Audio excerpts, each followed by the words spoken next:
storytelling.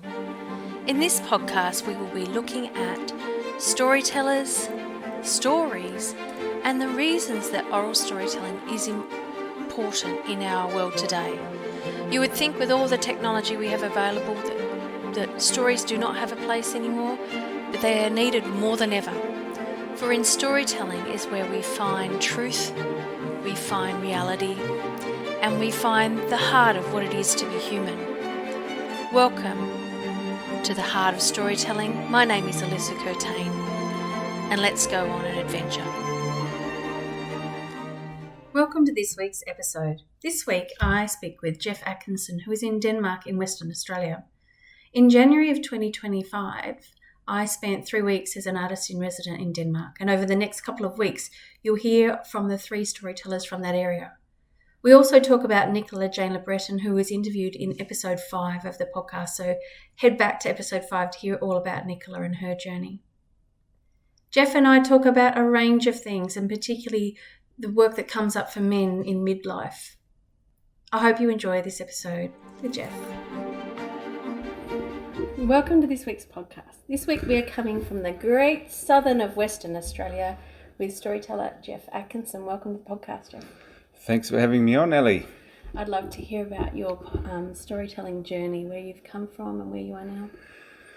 Right, well, like all human beings, my earliest memories, comforting memories of being told a story by my parents. The early moments, lying in bed, having your mum and your dad, their voices, putting you to sleep. That's sort of entrenched in me. And then likewise with my kids, telling them stories. They're some of my fondest memories. My kids describe that as being some of their comforting memories. So, like all people, I am a storied being. When it came to taking it a bit more seriously as an adult, now that I had the imagination trained out of me, it took me a while to find my way back. So it was probably when I was about 40, and probably a classic midlife, I won't use the word crisis, but a midlife inflection point where I sort of started to challenge some of the stories I'd absorbed as an adult,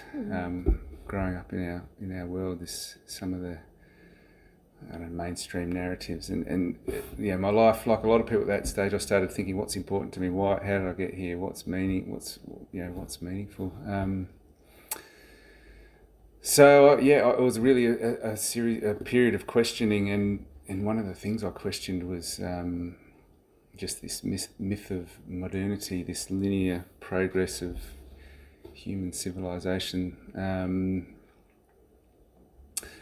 This idea that we've somehow got it right and we're getting better and we can only progress in one direction, and that there was something missing in that for me. And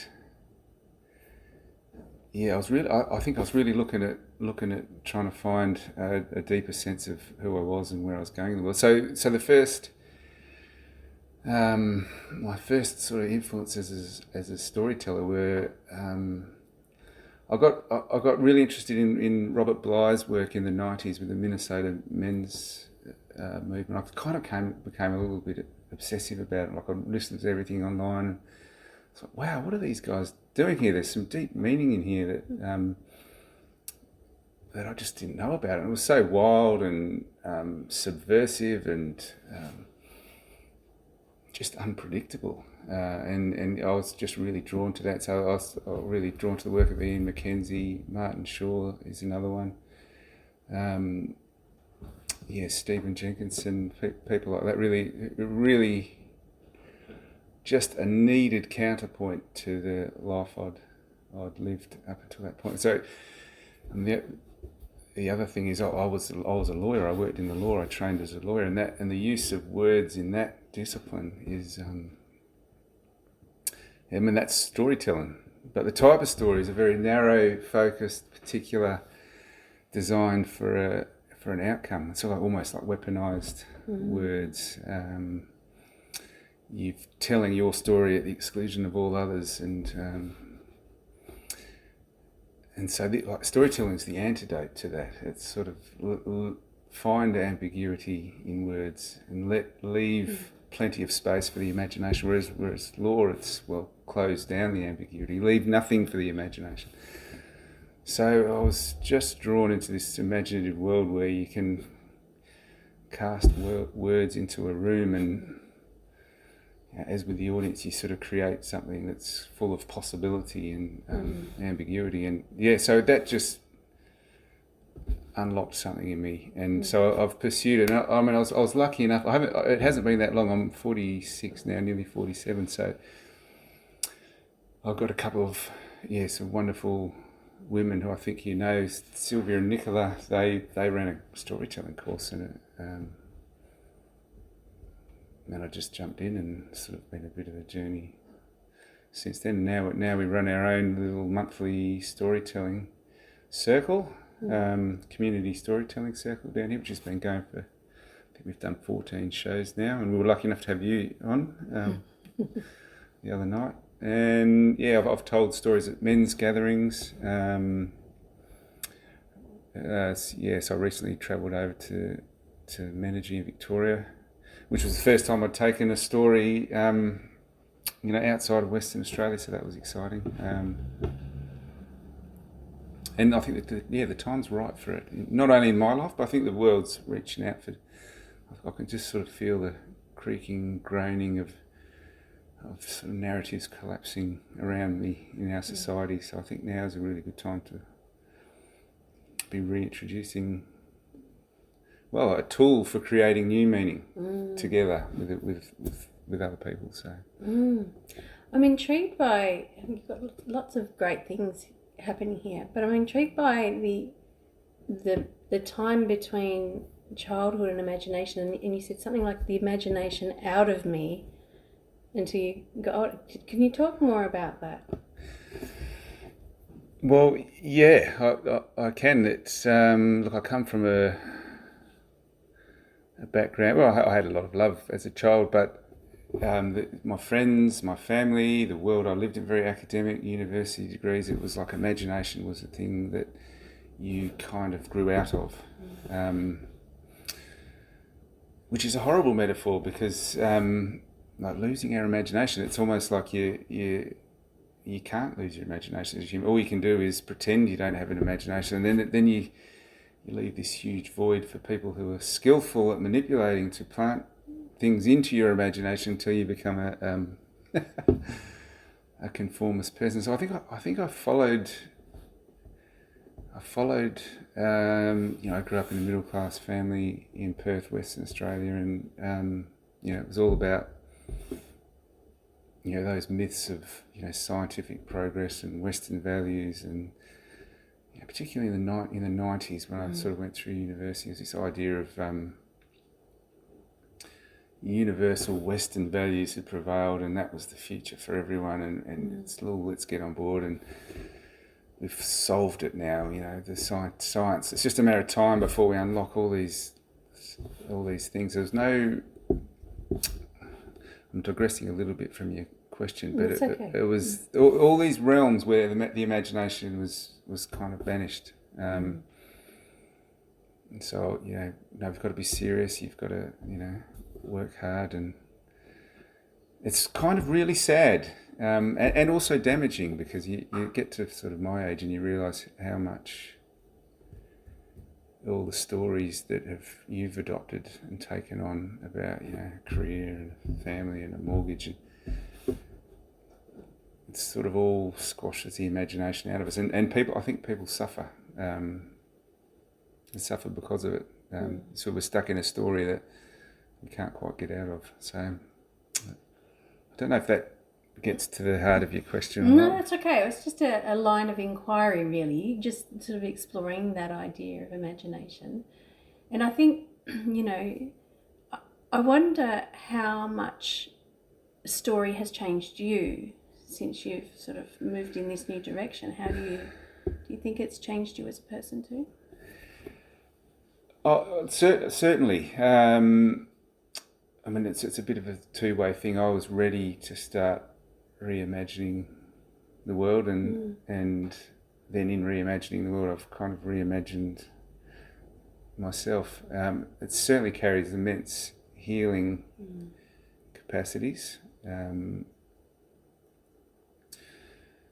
Just using a different way of seeing the world that doesn't have it's not packaged up into a nice, neat moral. It's like complexity and wild emotions, and asking how do I feel about things. It's asked me to see the world differently, I think, storytelling. Whether it's folk tales, fairy tales, or the old myths, creation stories, you have to sort of hold paradox and uncertainty and complexity. It makes it hard to go back and lead a dispassionate kind of middle class life where you go through the motions, I guess. You go to work and become a sort of functionary in an economic system. It's a vehicle for really feeling, I think. Feeling, and that was part of my career. Is just that I really became a sensitive to my feelings, and then you walk into an office and it's not a very imaginative space. And it's a harsh place to be. It's hard to know which came first, but and I've seen the healing power stories bring in, particularly in men's gatherings. It's a real way for people to come together and really open up different ways of communicating, different ways of thinking, different ways of being together in a group, and it's really powerful.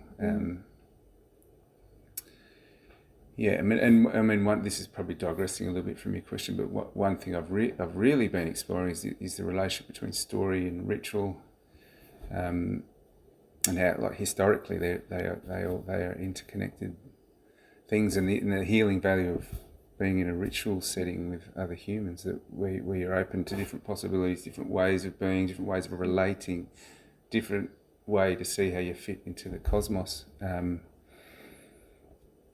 It's part of a process of, I guess, reimagining being human, which I know you can relate to, having heard your story on Sunday night, finding that question of belonging, which I think is, which resonates. So I'm really looking forward to your solo show coming up in a couple of weeks, because that question of belonging, I think, is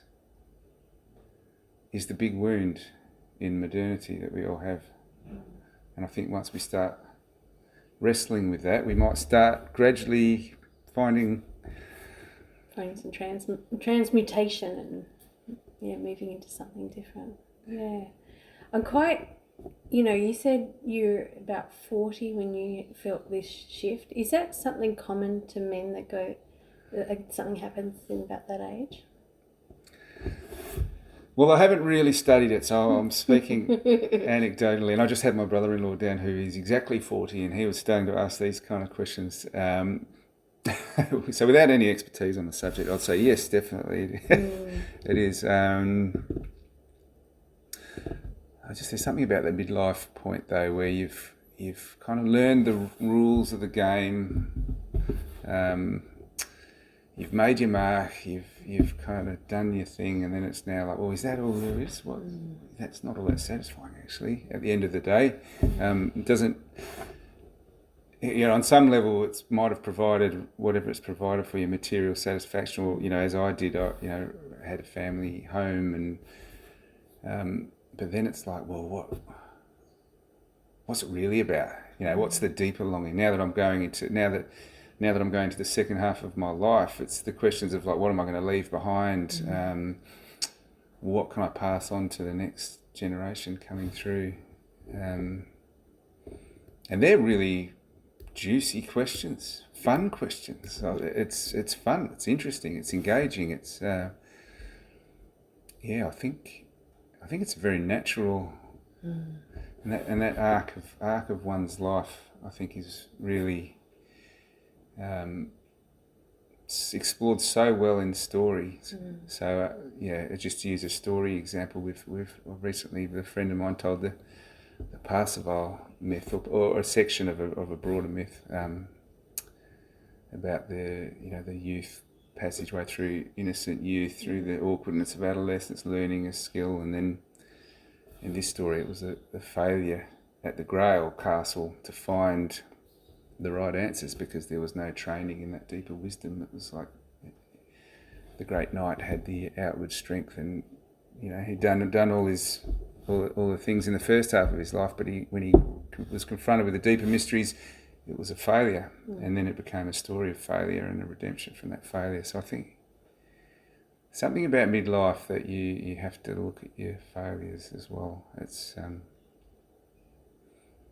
but that's right where I am. So of course I'm going to be telling stories and finding messages in stories that reflect where I am in my personal journey. So that's a curiosity, isn't it?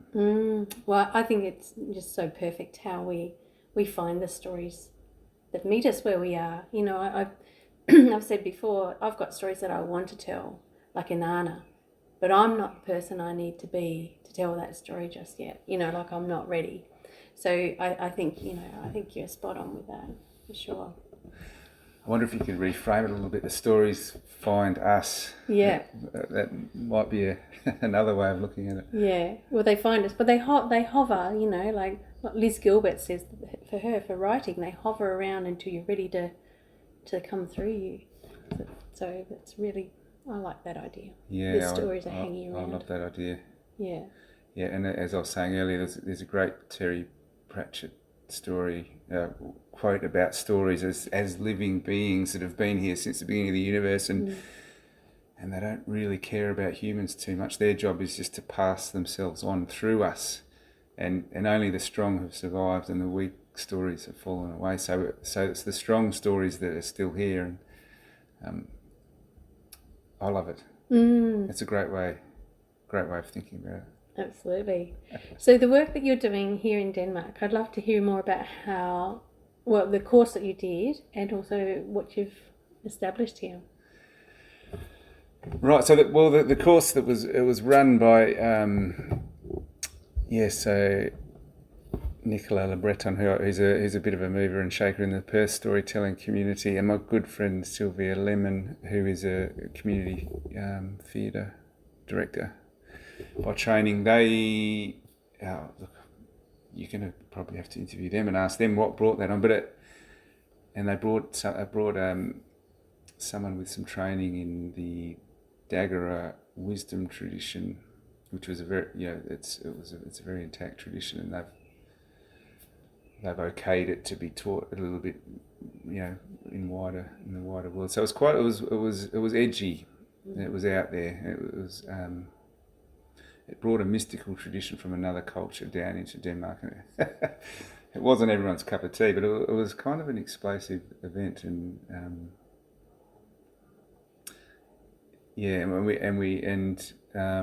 that led to their storytelling course. But they trained a few storytellers. And like a lot of things, there was COVID, and we had a little community circle going. It was in its infancy. But so with COVID, seemed to that swept across the world, and a lot of things kind of died off a bit. But so we've resuscitated it in recent years. So I've got two very talented collaborators who you've met, Christina Cairns and Sylvia. And we just said, why don't we start a little community storytelling circle and just see who comes. Now, I guess our vision was, we might get 10 people that show up, or 5, or and just people who love stories. We'll just tell each other stories.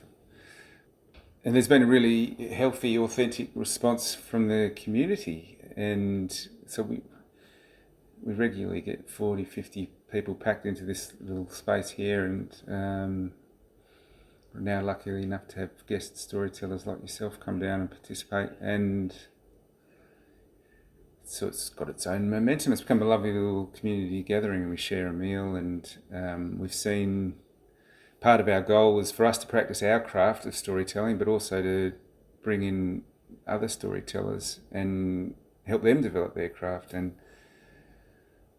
look, to be honest, that's what the audience loves. They love the new storytellers coming through. I think the three initiators, we're sort of the background picture now. It's when you get a new storyteller, that's when the audience really gets engaged. So look, I've seen.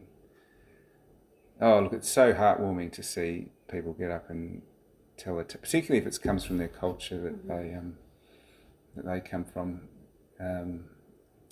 There's something really strong about someone telling a cultural tale from their lands, and that's the feedback we've got. Is that that's really powerful. So we've had tears, and we've laughter, and it's a really warm atmosphere. And we've run a couple of workshops where we have a weekend just to focus on the skills of storytelling, if there are such things, but maybe give people time to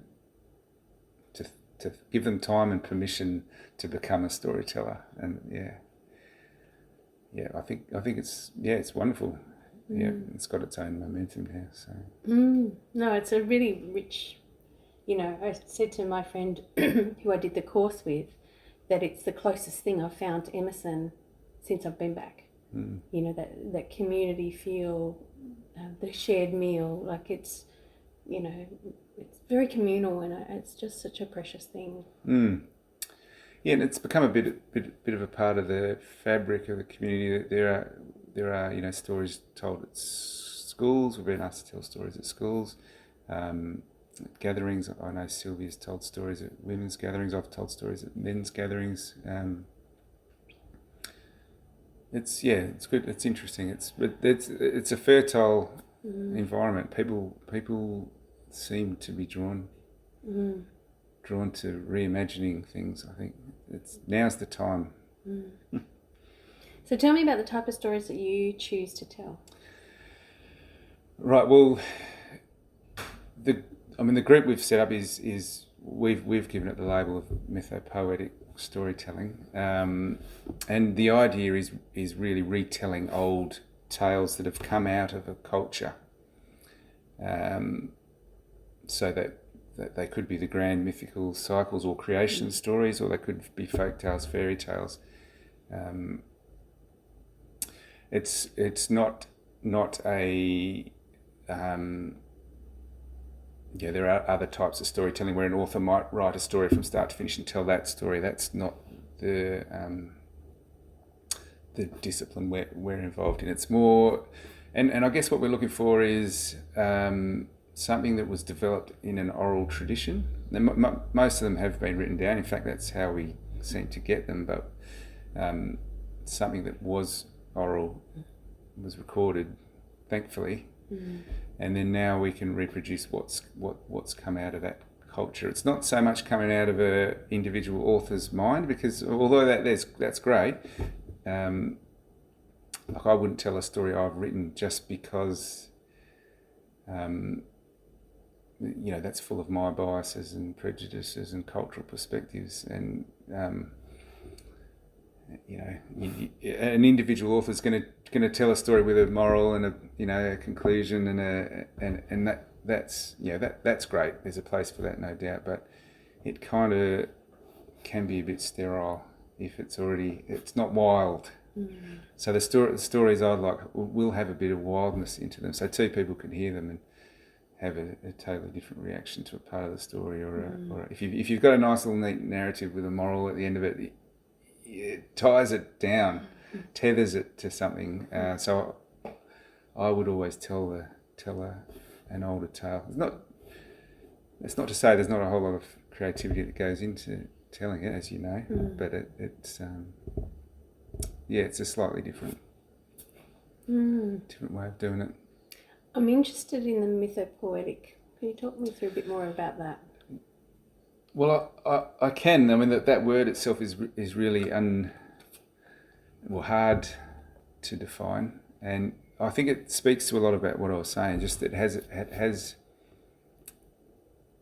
the wildness and the ambiguity in it, and we're not bringing it into a room to serve a particular purpose. It is going to evoke some things. We're not sure what. Perhaps like some good poetry. It's evocative, but it doesn't prescribe a meaning for you. I think I've heard someone, it might have been Martin Shaw in fact, saying I think you should leave that term a bit undefined so that people don't try and nail it to the floorboards. So we've used that term for better or for worse. Well, I mean, I read an article recently that said mythopoetics is like saying, here's 2 + 2, and letting the audience figure out the answer. You're not giving them the answer, you're giving them the question or the moment of inquiry. So I think that's probably what you're doing. And I really like how you do the story medicine. Can you tell everyone through what do you do after a story? Well, we always, not always, time permitting, is to leave a space for the community to share what came up for them, what part of the story triggered a response in you, what symbolism, what imagery, and it creates quite an interesting dynamic because people obviously have different angles that they came from, and it brings up stuff from people's life, sort of a resonance, and it just fosters a discussion about, I guess, go to the heart of the big issues: truth, reality, what stories are alive in us, and how did that touch on something. So it can be quite a powerful healing modality, which hence the name story medicine. I've also heard it described as feeding the story. So, the story's told. There's obviously a lot of symbolism in it, and then you sort of unpack the symbolism, give the story some flesh, bring it a bit more alive in people's minds, and I guess just in a community setting like this, it builds a culture of understanding story and being open to it.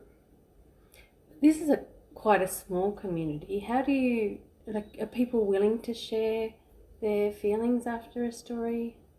Like in a city, it's a bit different because they don't know anyone. So but here, smaller. Yeah, well, it's a double-edged sword, isn't it? It's intimate, and I like to think there's safety in the community about it, but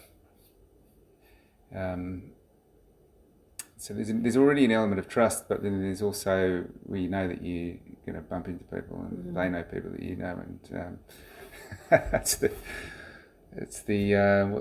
paradox of living in a small town. But I'm curious to see how this could work in a large city, because we already have fairly strong bonds, so we come together as a community, which is probably the way stories have always been told, aren't they? It's hard to tell. It's hard to tell whether that's I think by and large it helps people be open. Not quite sure. I'm looking forward to doing some work with WA storytellers up in Perth, and we'll see what comes. Yeah, it'd be really good. So I'd like to just go back a little bit to the men's work that you're doing. Do you run a men's circle or anything like that, or have you done? I have a men's circle that I belong to, and there are some others in town. And we do an annual weekend, imaginatively titled Men's Weekend, and so we'd have a story. The history of it is we've told a story in 3 parts over the weekend, and it's been an integral part of it, and the idea is you're bringing men together to be open-hearted, to sort of leave all that competitive armour at the door and step into a space where we can build trust, and we're all here to support each other, and that can go to some quite interesting places, and Yes, story's been part of it. Yeah, it's part of that reimagining what being a man is, what masculinity, what's the role of masculinity in the modern world, and if you can do it in a space where you're all open-hearted, trusting, and then you've got a story to activate an imaginative engagement with the universe. We also do singing, so we've got a fantastic choir leader, Ashley Ship, down in Denmark, who just is great at getting men singing together. And so once you've sung together, you've established some sort of a bond, and then we'd have story and... Not like football where you slap each other in the bum. Well, there's yeah. So I imagine you've had some really great experiences working with people both in this community and in men's circles. Have you got any examples of things you'd like to share? Of course, keeping people's identity safe. Yes, yep, sure. That's an important part of the sort of deeper work, isn't it? To make sure it stays in the place. So by sharing, do you mean anecdotes, thoughts, comments, observations? Something that you've experienced with storytelling that's been really rewarding, I guess, something that has made you feel great. Yeah, like I was saying earlier, I think that storytelling, imagination, ritual, are sort of these inherently human things that we've kind of edited out of our culture progressively, and just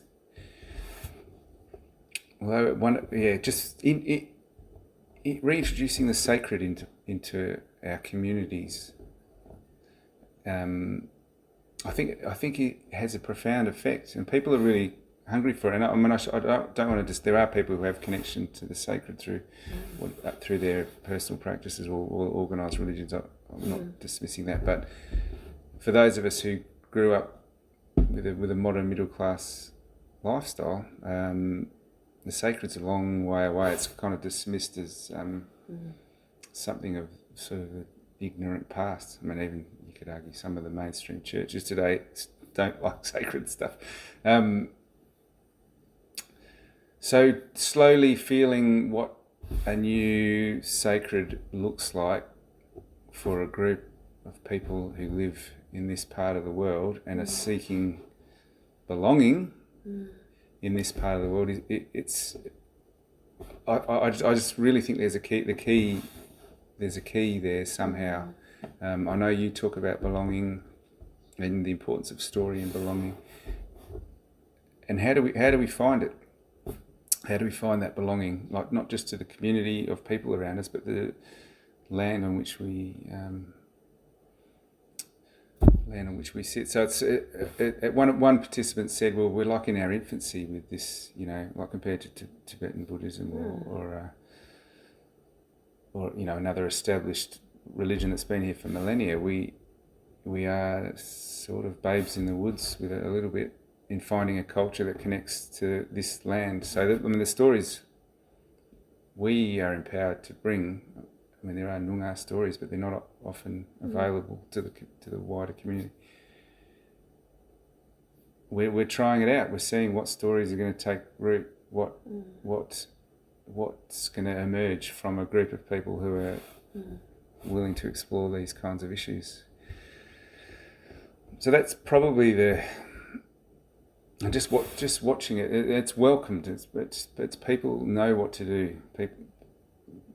People are drawn to a good story. You need to know the end, don't you? You need to know what happens next. And again, if you create a sacred space, humans know what to do, and we're all on some level, whether we admit it or not, we're all asking the same questions.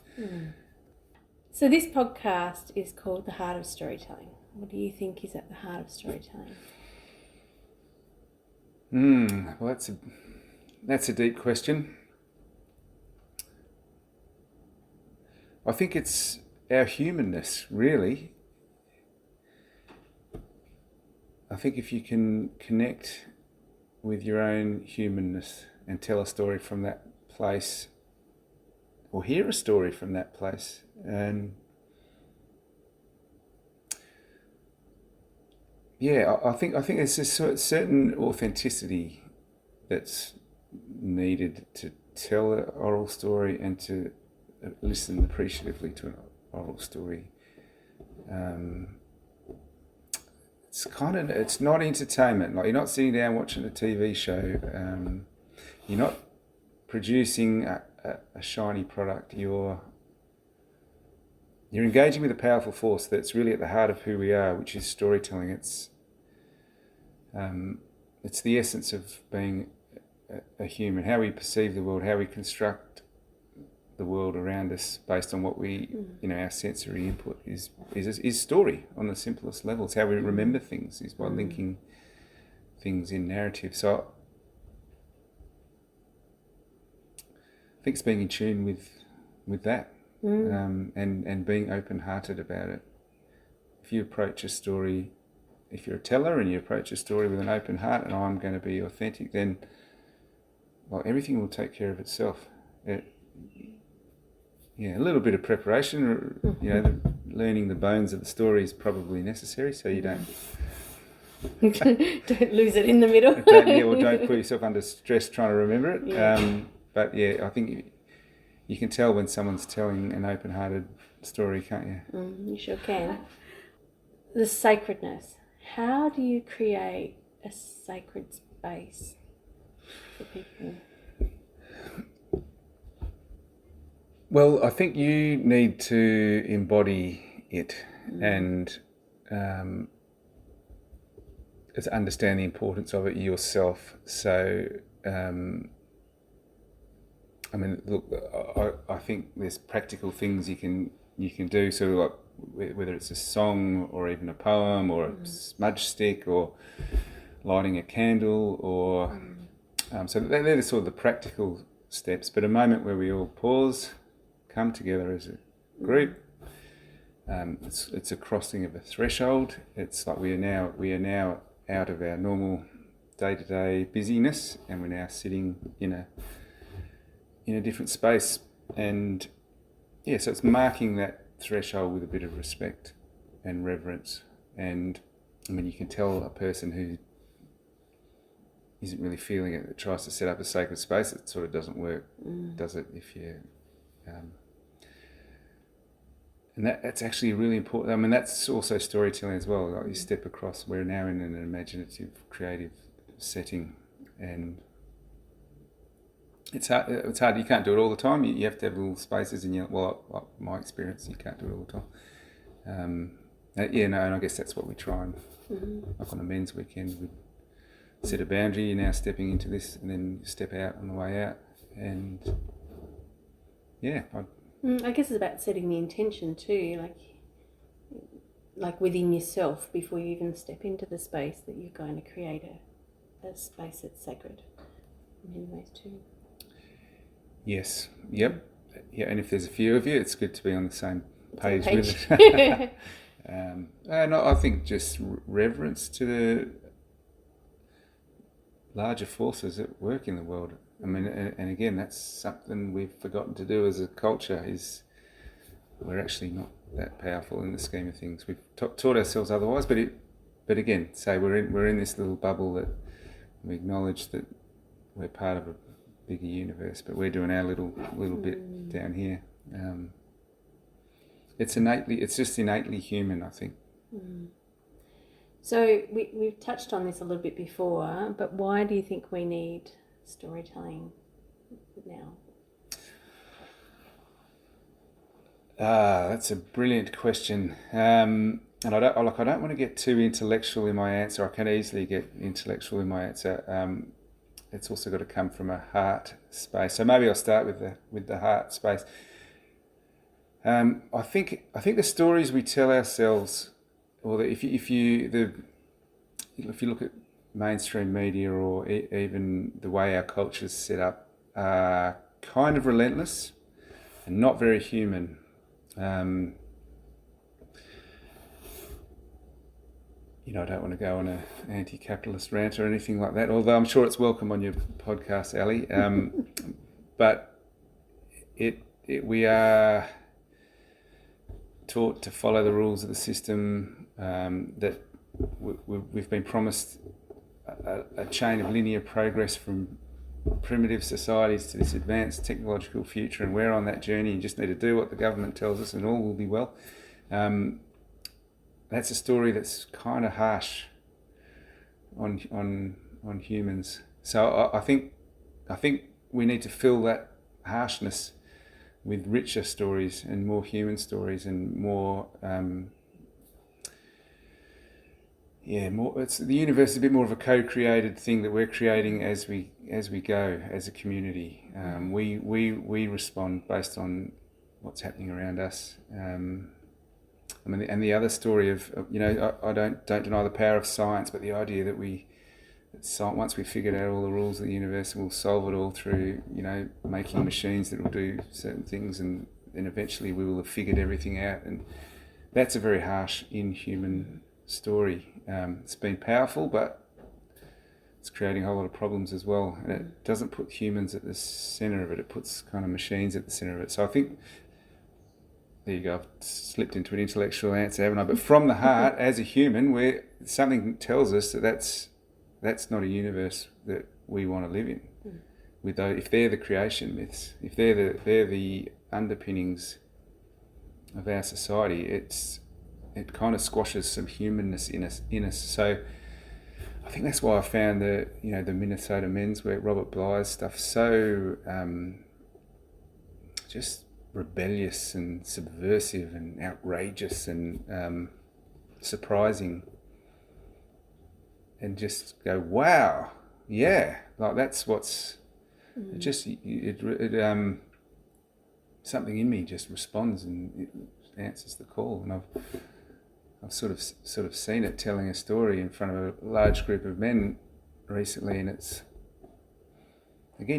not a common thing in our society. So you approach it with a bit, I wonder how this is going to be received. And then afterwards you got young men in their 30s and 20s coming up saying, oh, I really like that. Tell me more. How do you get involved in this? What's going on there? I just think there is a longing. I think there's a longing to understand who we are in a bit more of a holistic, healthy way, and I think that's my job. That's our job, I think. Absolutely, I agree so much. So do you have any advice for people who might want to build a community or create something like you've done here, or create sacred spaces, work with men, whatever works? Yeah, right. Giving advice, that's kind of one of the rules we have at our men's gatherings, is you're not there to give anyone advice, but certainly not unsolicited advice. But anyway, what's worked? Well, it might just be as simple as make a start. If you want to have a men's circle, start one.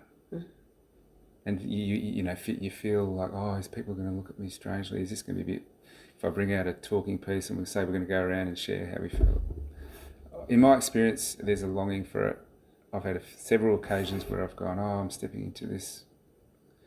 It might feel a bit awkward, something that's not done amongst men. But and from what I've heard, there's men's circles popping up everywhere in Perth as well. So have a bit of courage, and it'll be well received. I've never seen it not well received. Not at least created some sort of shift.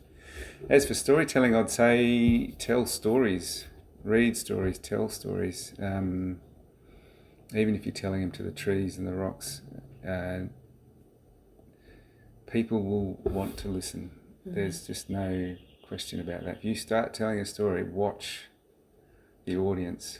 Like, you know what I'm talking about, don't you? It's like, wow, where are we going with this? I want to know the next thing. Even if it's to your family or just a small group of friends, or start telling stories. And I suppose listening. If you find something. Find a storytelling event, go along, see what happens. Or these days on the internet, there's so much great stuff out there and be yourself. Like, being yourself is what the world needs at the moment. When they need humans who are themselves. At the moment, we're all trying to be something that fits us into a system that's not really working for anyone. maybe a small portion of the population. I suspect they're not even happy as well. But I think the response the world needs from us now is us to be as human as we can possibly be, and that's great. That's each of our gifts to bring, is just to be ourselves, as hard as that actually is. Well, Jeff, you've been absolutely fabulous today. Thank you for your time. If people want to find out about your story circle, can they find you on the internet somewhere, or they will in the future? That's a good question. Because we live in a small town, we can put up a poster and get an audience. Facebook, Great Southern Storytellers. I've got my own Facebook page, which I don't know much about Facebook. The great irony is it was actually going to a Martin Shaw storytelling event. I didn't have Facebook until then, and then I had to get Facebook to go to this storytelling event. I was like, oh my God. So I'm the Facebook delegated. I don't have much of a following on Facebook. So I love the irony of that. So Jeff, JEFFATKINSON. I do have a Facebook account, which you can get in touch through that. Or our email, greatsouthernstorytellers@gmail.com.